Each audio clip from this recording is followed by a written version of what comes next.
Welcome to CrimePod Castle Mystery Series, Episode 17.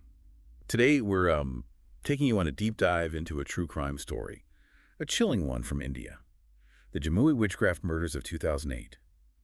Just imagine a close-knit village where fear and superstition turn deadly. Yeah, it's a case that really highlights how fragile social order can be and just how quickly fear can override our basic human instincts, for compassion and empathy. I have to admit, when I first started looking into this case, I was struck by how something like this could even happen in the 21st century. What makes this case so compelling Yeah. and frankly terrifying is that it reveals a darker side of human nature that can emerge anywhere, even in the most seemingly peaceful communities. You're right, and what's particularly interesting here is how a series of unfortunate events, coupled with these pre-existing beliefs, created the perfect storm for fear and scapegoating to take root. Okay, let's unpack this. So we're talking about Jamui, a remote district in Bihar, India, a place deeply rooted in tradition and belief. What was life like there before things took this dark turn?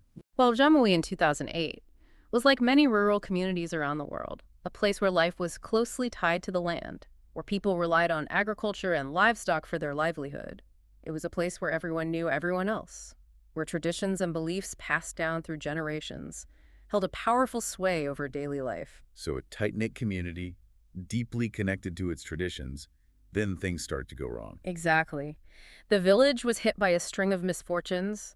Crops failed, livestock started dying off, and unexplained illnesses began to spread among the villagers. You can imagine the growing sense of desperation and anxiety as people saw their livelihoods and the health of their families threatened. Yeah, I can see how that would create a sense of panic. People would be searching for answers, for someone or something to blame. And that's where the pre-existing beliefs about witchcraft came into play. In a community where the line between the natural and supernatural was often blurred, it didn't take long for whispers to start circulating, pointing fingers at certain individuals within the village. So who became the targets of these whispers? Who were the scapegoats in this unfolding tragedy? Sadly, it was the most vulnerable members of the community who were singled out, the elderly women.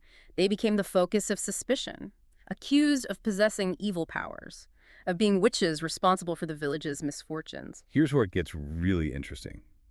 Why elderly women? Why were they so easily targeted? It's a pattern we see repeated throughout history, not just in India, but across cultures and time periods. Older women, often marginalized within their communities, become easy targets for blame when fear and uncertainty grip a society. They represent the other, the unknown, and that can be very threatening to people struggling to make sense of tragedy. So in a way, they were already on the fringes of this tight-knit community, Yeah. making them easier to blame when things went wrong. Exactly.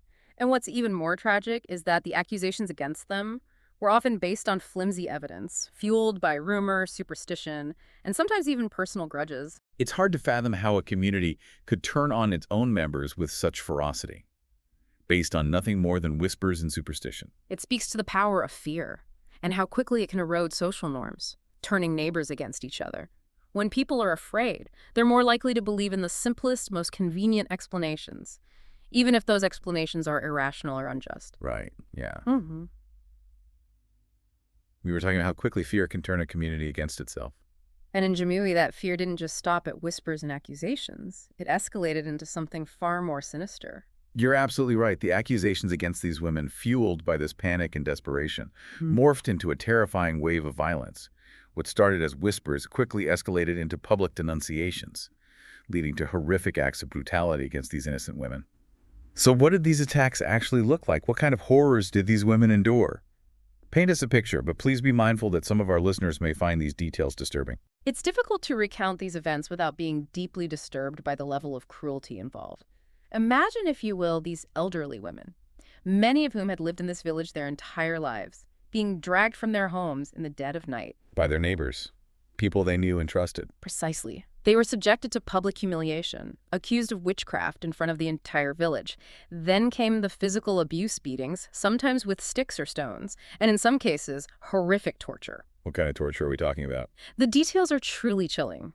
Some women were forced to ingest poisonous concoctions, believing it would prove their innocence or drive out the evil spirits. Others were branded with hot irons, their bodies marked as a sign of their supposed wickedness. It's hard to fathom how anyone could justify such barbarity, even under the guise of fear or superstition. That's the insidious nature of mob mentality. It strips individuals of their reason and empathy, allowing them to commit acts they would never consider on their own. The belief that these women were witches, that they were a tangible threat to the village, fueled this violence and made it seem almost justified in the eyes of the mob. It's a chilling reminder of how quickly our sense of morality can be distorted when we're swept up in a collective frenzy. And sadly, in some cases, the violence escalated to the point of murder. Some of these women, falsely accused and brutally attacked, didn't survive the ordeal. It's heart-wrenching to think about their final moments, the terror they must have felt at the hands of their own community. It's a stark reminder of the dark undercurrents that can exist even in the most seemingly peaceful societies. And it raises a crucial question. How did the authorities respond to this wave of violence? Did anyone step in to protect these women? You would hope that someone somewhere would have had the courage to intervene. There were a few brave souls who did try to speak out against the violence, who attempted to reason with the mob, but their voices were often drowned out by the overwhelming tide of fear and anger. So, for a while, this reign of terror continued unchecked. It did, until news of the events in Jamui finally reached the outside world. Eventually, the authorities were alerted, and police arrived in the village to investigate the attacks and the deaths. That must have been a difficult investigation, walking into a community gripped by fear and superstition, trying to unravel the truth from a tangled web of accusations and beliefs. You can imagine the challenges they faced. Many villagers were reluctant to speak to the police, fearing retribution from those involved in the attacks, or even supernatural consequences for defying the prevailing beliefs about witchcraft. So they were trapped between a fear of the authorities and a fear of the supernatural, a truly impossible situation. Exactly. And even for those who were willing to speak, their accounts were often clouded by superstition and deeply held beliefs, making it difficult to separate fact from fiction. Did the police manage to make any arrests, to hold anyone accountable for these horrific acts? They did make some arrests, but proving these cases in court was another hurdle. The lack of concrete evidence, the fear of witnesses to testify, and the deeply ingrained beliefs surrounding witchcraft all hampered the legal process. So justice for these women, Yeah. for their families, remained elusive. Largely, yes.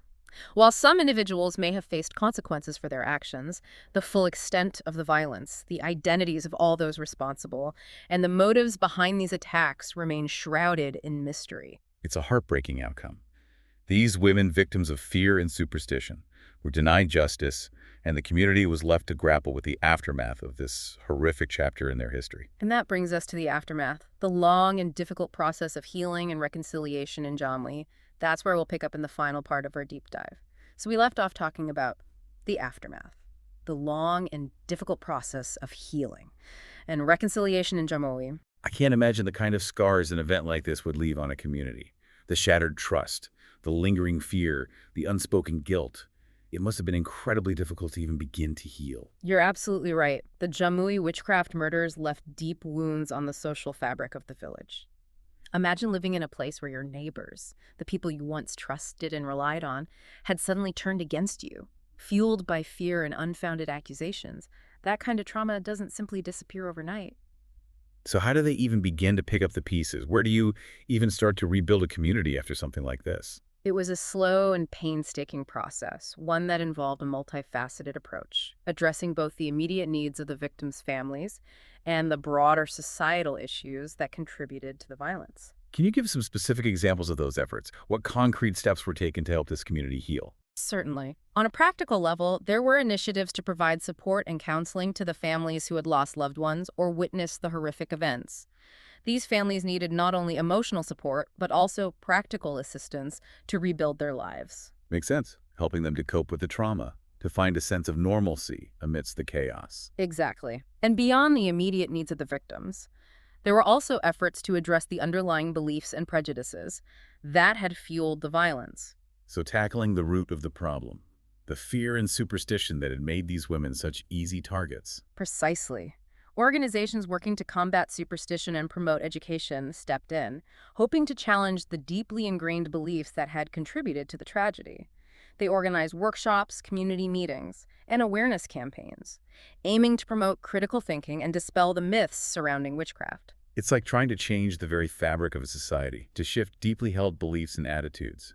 It's a monumental task, no doubt, And it wasn't just about external intervention. The community itself played a vital role in the healing process. There were efforts to foster dialogue, to encourage open conversations about what had happened, and to begin rebuilding trust and understanding. So as a combination of external support and internal reflection, working together to create a more just and compassionate community. Exactly. It was about acknowledging the wrongs that had been committed, seeking forgiveness, and finding a way to move forward together. But was it enough? Did those efforts truly bring about lasting change in Jamui?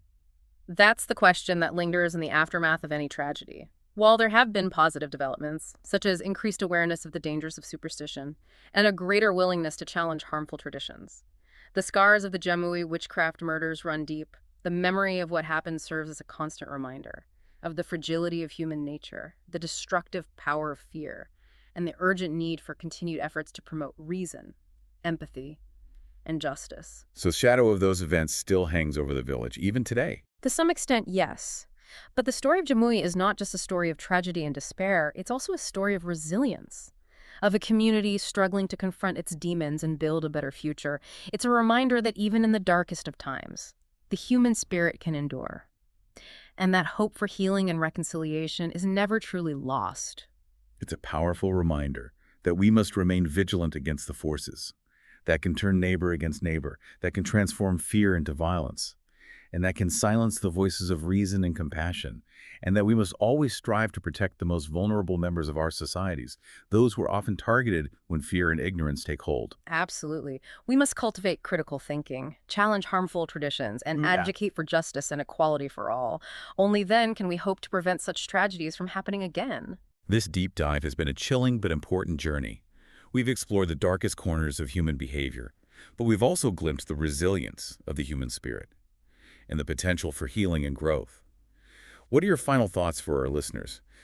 What key takeaways should they carry with them from this exploration of the Jamui Witchcraft Murders? Remember that this case, while set in a specific time and place, reflects a universal human struggle.